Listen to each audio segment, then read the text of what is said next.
And anger at Friday prayers in the Iranian capital for the assassination of a man who led the charge against ISIL in Iraq and Syria, and whose death seems likely to lead to more conflict.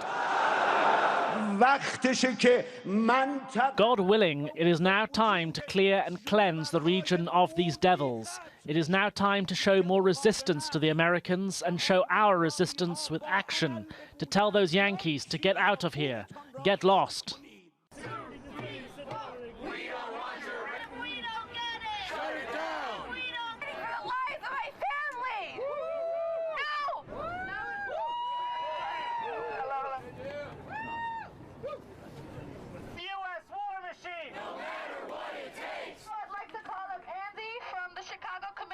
We oppose the occupation of Iraq. We oppose sanctions on Iran. The biggest threat in the world today. In the early hours of Friday morning, shortly after arriving at Baghdad International Airport, U.S. missiles killed Soleimani and his close ally, Abu Mahdi al-Muhandis, the deputy head of the Iranian-backed Iraqi militia, Hashd al-Shabi. Other members of the group were also killed in the attack. A drone strike hit their convoy as they left the airport.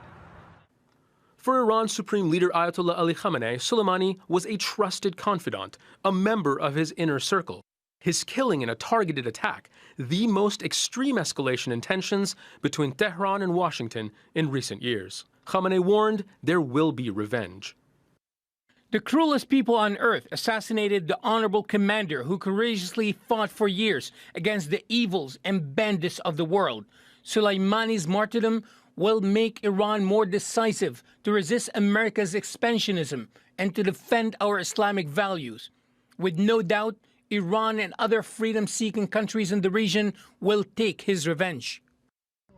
In Tehran, senior leaders met in an emergency meeting of Iran's National Security Council. Many Iranians see the U.S. attack as an act of war. Across the region, there will be implications. Anywhere where there's an American military presence, Americans should leave those countries immediately.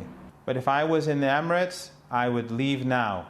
If I was an American in Iraq, I would leave now. If I was an American any part in Southwest Asia, I would leave immediately. The United Nations High Commissioner for Human Rights described the killings as a likely violation of international law. U.S. Secretary of State Mike Pompeo tweeted a video showing Iraqis celebrating the attack, while Soleimani enjoyed widespread support for leading the charge to displace ISIL from Iraqi strongholds. Some Iraqis blame Iran for instability and interference in their country, and Soleimani directly for the deaths of more than 500 Iraqis in violent anti-government protests, which began in October. Feared by his enemies, inside Iran, Soleimani has for years been one of the most popular national figures in the country. The international face of Iranian resistance to American pressure, he remained largely untouched by the waning popularity in recent years of the country's government over economic issues.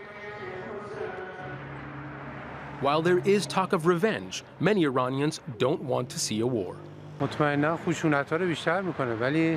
Mr. Trump unfortunately acted decisively, saying that we won't go for war, but pushed the issue to war. The leaders must exercise restraint so that the tension in the region wouldn't increase further, because this can have very serious consequences for the countries in the region.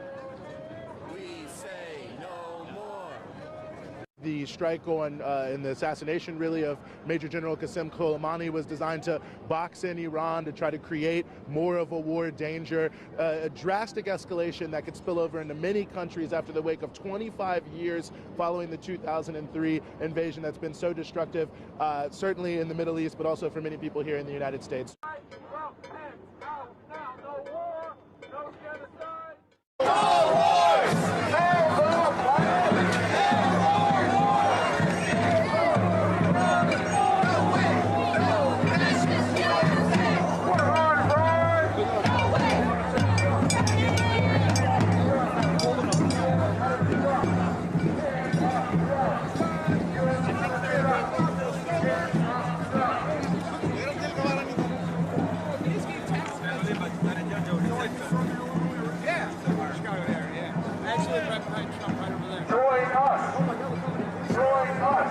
This is not a easy protest right over there. Join us.